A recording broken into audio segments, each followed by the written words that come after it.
Hello, good day, and welcome to the Global Premier Football Show. England, United States, Netherlands, Ecuador, Senegal, Qatar, Iran, and Wales. What a game day we've just had. Beautiful game of football. The teams have had their time, and it's our time to talk about the game. So welcome to the Global Premier Football Show. With me again is Shakil. Shakil, welcome to the show once again. Yeah, thank you. Good day for football, although it was not as exciting, but yeah, still impressive. Well, that's all we're going to talk about today, right? And to see what exactly has happened in today's games.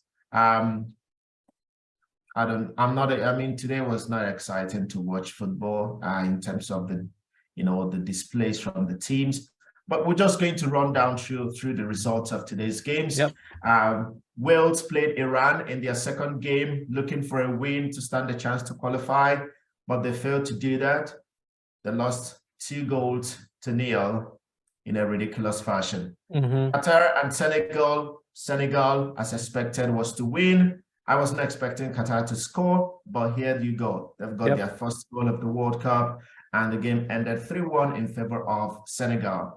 The Netherlands and Ecuador was another nail-biting game, which the European team was very average. I think they performed below average, not even average. They performed below average. And Ecuador got 1 point, 1-1, the game ended. England and USA, the most anticipated game of the day, was very disappointing. England, rubbish, complete rubbish. The USA would have won this game. I wish they had won, but again, the final third, the finishing was not good enough. 0-0, the game ended. Okay, so what and how does all these teams stand in their group? In Group A, where we have Senegal, Qatar, the Netherlands, and Ecuador. Who and who? Shakir, can you let us know what's going on in that group? What's the group standing look like? And what does it look like right now? You're talking about Group A? Yes, Group A. Yeah. Holland and Ecuador are on the... Holland is number 1, Ecuador is number 2, but with the same amount of points. And then Senegal have 3 points and Qatar have no points. Yeah. At this point, Qatar is out of the tournament. Absolutely, the first team to be knocked out of the tournament. Unfortunate. I mean, as a host nation, you would expect them to, progress. But again, you have to know what kind of caliber of host nation you are to be able to progress. And one thing I noticed today in their game, there were a lot of empty seats in the game today against Senegal. And I think maybe people already gave up on them after their first game against Ecuador. So, I think they also had empty seats in their opening game, which I don't understand.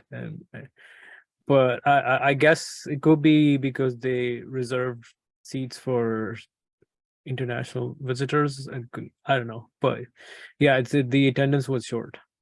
Yeah, it was not, maybe, again, it's a small country, right? Yeah. And maybe people had gone to watch other games elsewhere, which, but anyway, whatever it could be, that was my observation from, the attendance for the game. So with that being said, let's look at Group B. Group B has England, United States of America, and Wales, Iran. Shaq, what's the group looking like?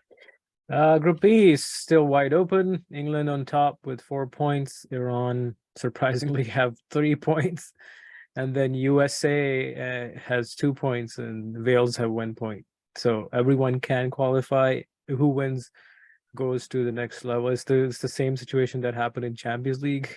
Yeah. Yeah.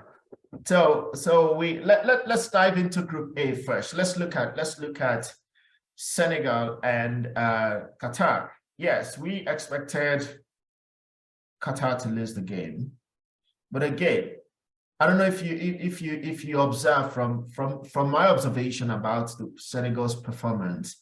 Before now, I told you that I was not impressed on the way the team performed. I expect something different. I expect more of firepower, more goals.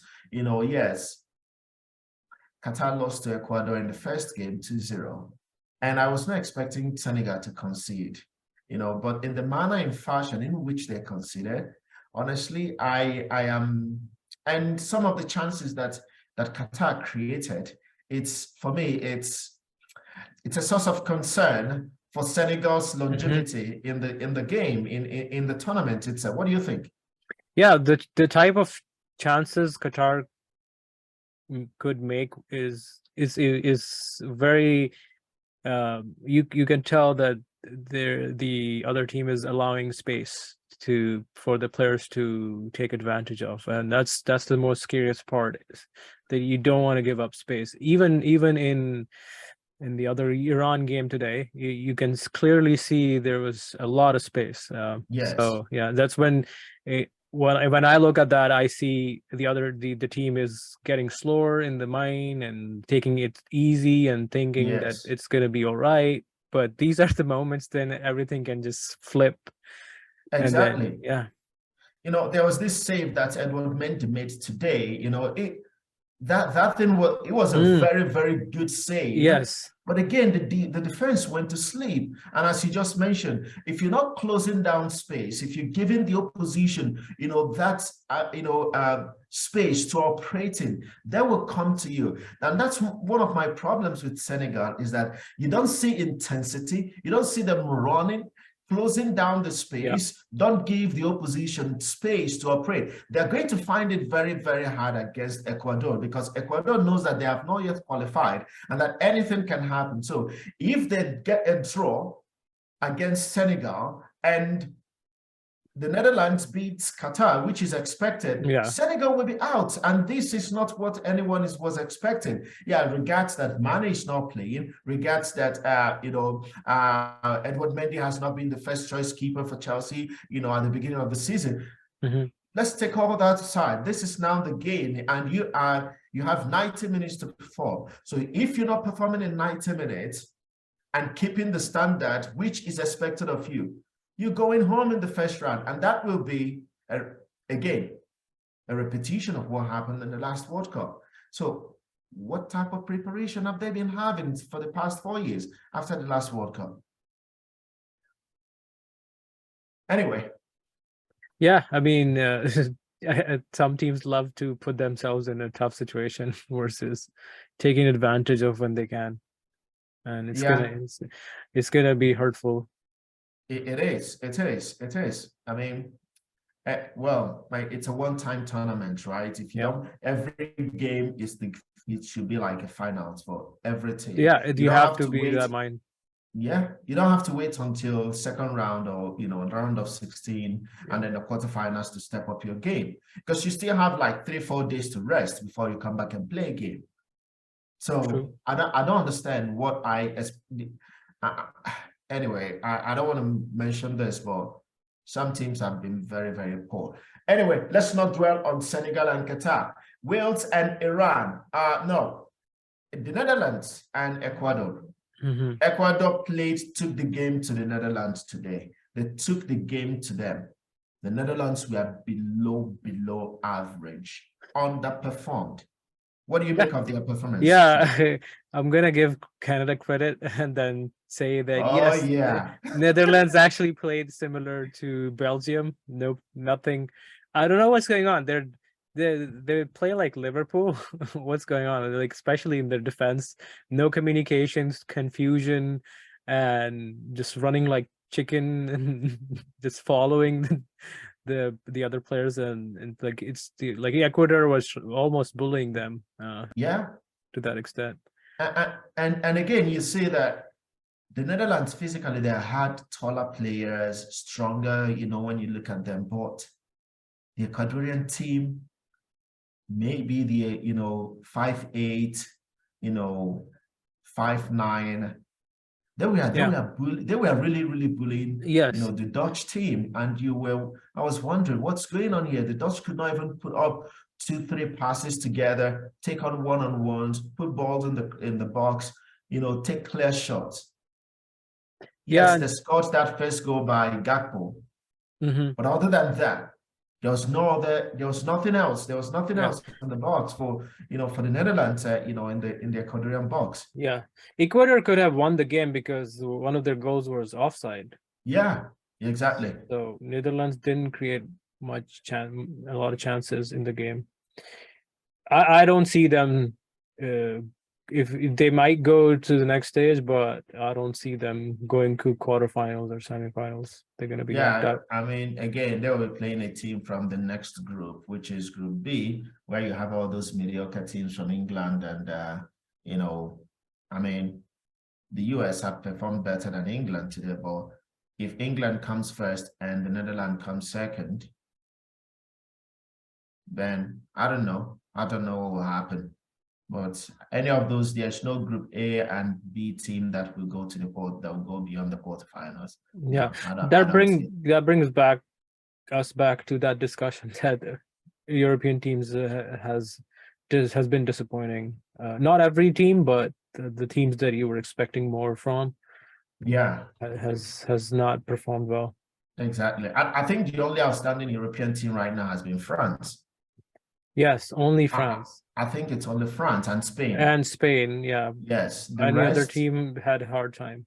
yeah, they really have. I cannot understand. We will talk about it this game, but I don't know how England could score that many goals against Iran. You remember, I mean, let's just jump over to it right now. Looking at Group B, Yeah. Wales started against Iran, and Iran stepped up. Maybe, I don't know, with all the political stuff happening in their country, I think that the players stepped up today. They were eager to play, and they outplayed Wales from back to the front. In every aspect and department of the game, they outplayed Wales. Wales they were just passengers in the game. And to make it worse, their goalkeeper got a red card. Yeah, now after the second games, I'm realizing USA versus Wales. It was a slow-paced, medium-paced game. Today's England game was boring game, but Iran is the only team that is playing to die.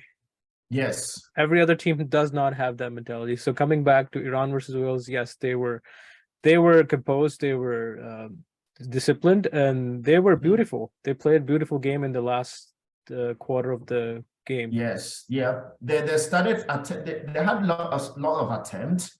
They put the ball in the box, put in decent crosses. Again, it goes back to, why do you have a winger in the team if you're not going to play to the winger for him to put in decent crosses?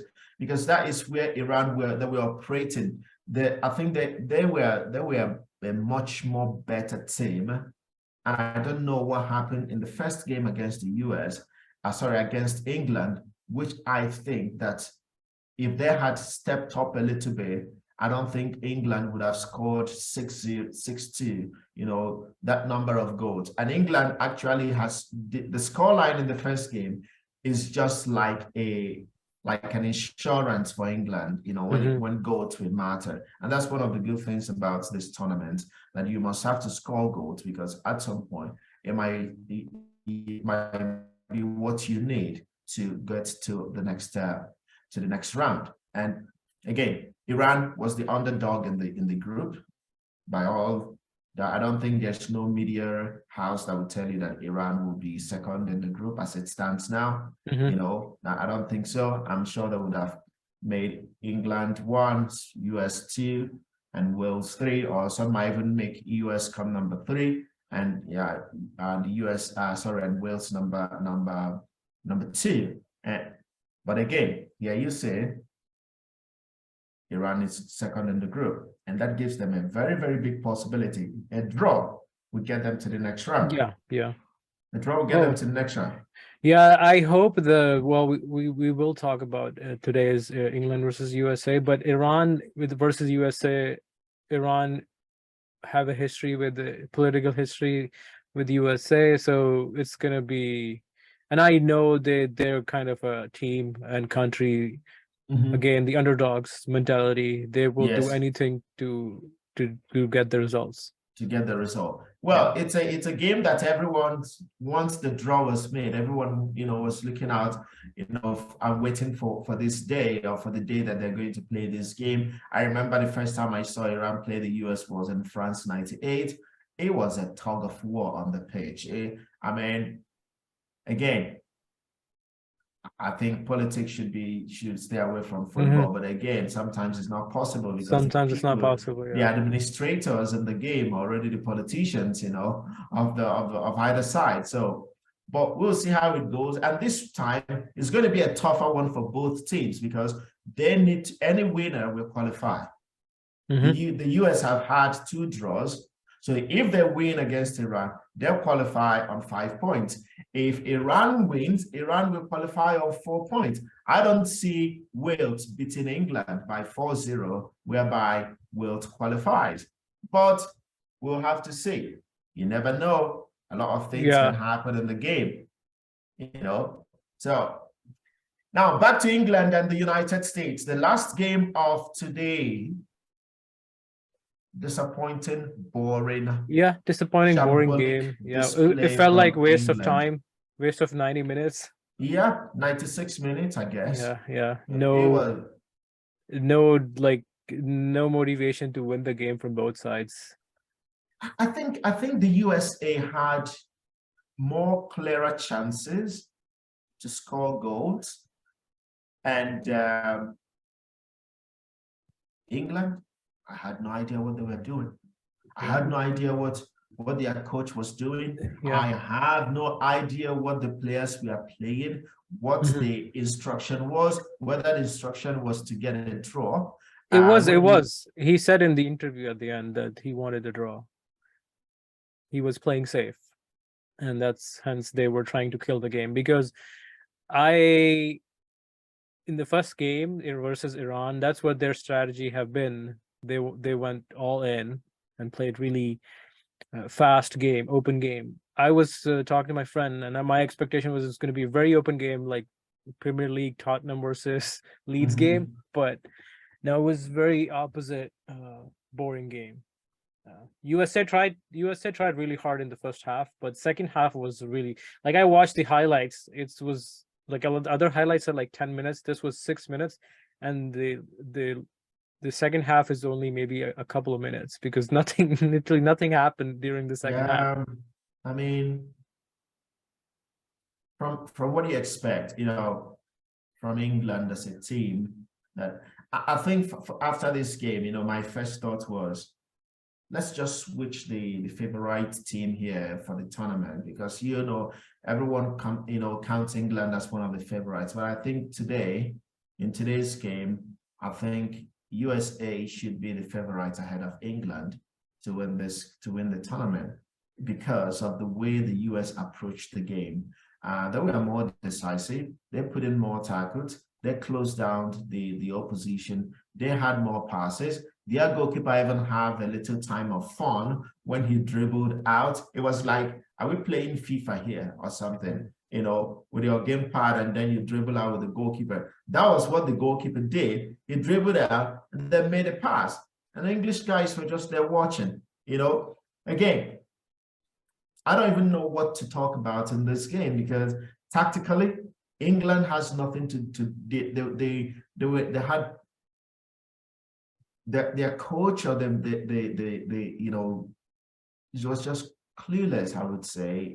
The US controlled most of the game and played harder. And I don't know. Where do you think England will end with this performance today? Hard to say. It's 6-2 and then now no goal. I can give him a benefit of doubt that he was trying to play well. My biggest concern is Harry Maguire. If they play him in any game in the round of 16, well, first of all, they have to win their next game. But let's say if he does play in the next game, yes, he is very detrimental to the entire team. He's just walking on the pitch. That's what he's doing, and his mind is somewhere else. So I think that the problem with Maguire here is not having been not been getting minutes with Manchester United. That's number one. And number two, the coach decided to stick with him, saying that maybe the Euros was when? 2021.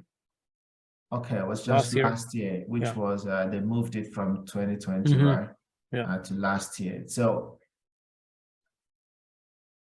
they always say that when he plays for the national team, you know, Harry Maguire, that he's always exceptional. And guess what? I think he was the man of the match today.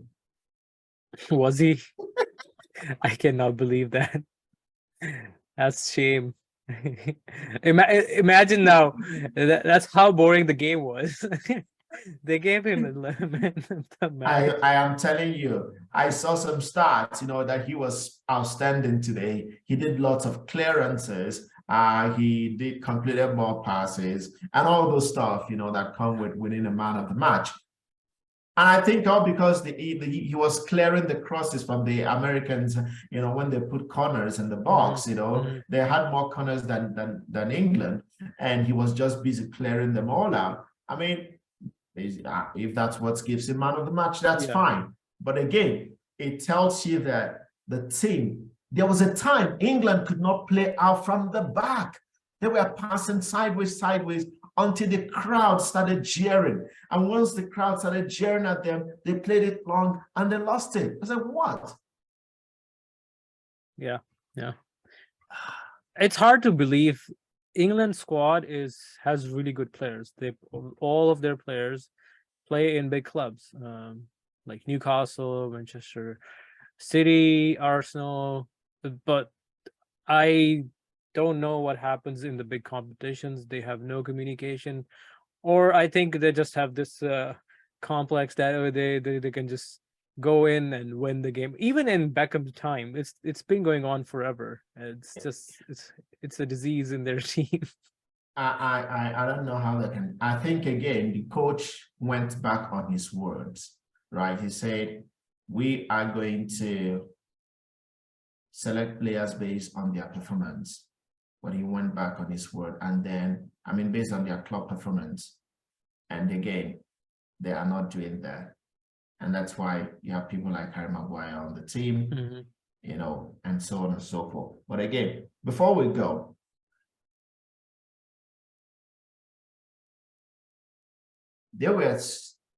Foden has been on the bench, not playing one single minute today. Yeah. Trent Arnold on the bench, not single minute today, and the team on the field and outperforming. If you were one of these players, what would you think? I would be really hurt that it's a one in a lifetime competition. Sure, if you have the strategy not to break the game or not to attack a lot, but still you want to bring me on. I deserve that. Yeah, I don't understand why. But and especially when I'm young, my prime age, right? Yeah. Foden is really young. And been playing very well with Manchester City. He only did 3 subs. Why not 5? What's wrong? He could have done it. Anyway, someone said that he is not on the same level with his players. I think what happens is it's a different topic, but it's politics. It's a lot of politics in UK team when it comes to World Cups. It's just monopoly, or the decision is made somewhere else, and nobody has actually a say. The players don't, especially players have no say in it. Yeah, exactly. Anyway, tomorrow it's another big game day. Saudi Arabia plays Poland. Mexico plays Argentina. And which other team playing tomorrow? I think that's a Group B. Tunisia, Australia, and France, then and Denmark. France, Denmark. What are your takes on those games? Give us your prediction before we end this episode. Based on how Saudi Arabia performed against Argentina, and I don't know if you have watched that clip that has gone viral, that their coach did the talk during the half. Yeah. I mean, they do have that energy and the underdog mentality. I think Saudi Arabia can win. Poland is going to try really hard, but Saudi Arabia can win. I mean, if they can win against Argentina, they definitely. That's a very big motivation for them as well to beat Poland. Yeah. And get and qualify for the first time that I can remember seeing them in a World Cup, for the next round. So they'll be pumped for it. So you're going for Saudi? Yes, I am going for Saudi Arabia. Okay. I think I'll go for Saudi Arabia too, based on that performance against Argentina. Nothing against Poland, but I don't see them, biting the Saudis. The only thing that I can say that can hold them back is keeping possession. They didn't have a lot of possession against Argentina, but the mindset was there. It's the mindset that gets you there. Just disconnect Lewandowski from the game and anyone that supplies the passes. Yeah. And then counter-attack again, Argentina, Mexico. Wow. That's a sensitive topic now. Mexico versus. I want Mexico to win, and I think Mexico might win. It's gonna be a tough one. Yeah, it's gonna be a tough one. I don't know, because Argentina will be playing for survival. Mexico still have a lifeline, even if they lose to Argentina, but everything depends on what happens with the Poland game and Saudi Arabia. So, I mean, as a Mexican, I'll be supporting Mexico all the way, come rain, come sunshine, and we would see what happens. So, it is what it is. Tunisia and Australia. Australia has a good team. I think Australia might win this game. Tunisia. I'm gonna go for Tunisia, whatever, man. Seeing what Tunisia did against Denmark, I'm gonna go I know they were really strong, but Australia lost. Okay, I'll change. I'll go for Tunisia too. Whatever, stay where you are. Denmark, France, or France, Denmark. Of course, France. Of course, you have that already. Yeah. I think France will win again. I know that they played a draw. I think that they lost to Denmark in the European Nations League. But I think this is a different tournament. And, people are comparing that tournament. That tournament is that's like a glorified friendly game. It's like they do it for money more than anything, I guess. Yeah, exactly. Players don't take it seriously. Anyway, guys, that's all we have for you from here. And like, subscribe, and share with your friends. Don't forget to put down your comments down there and tell us what your predictions are for the next games, especially Argentina game. That's the one to watch. Argentina loses, they're going back home. But Messi loses and goes back home. That's very rare, but we'll see what happens. That's why we love the game. Thank you very much from wherever you're tuning in. We hope to see you in the next one. Bye for now. Bye.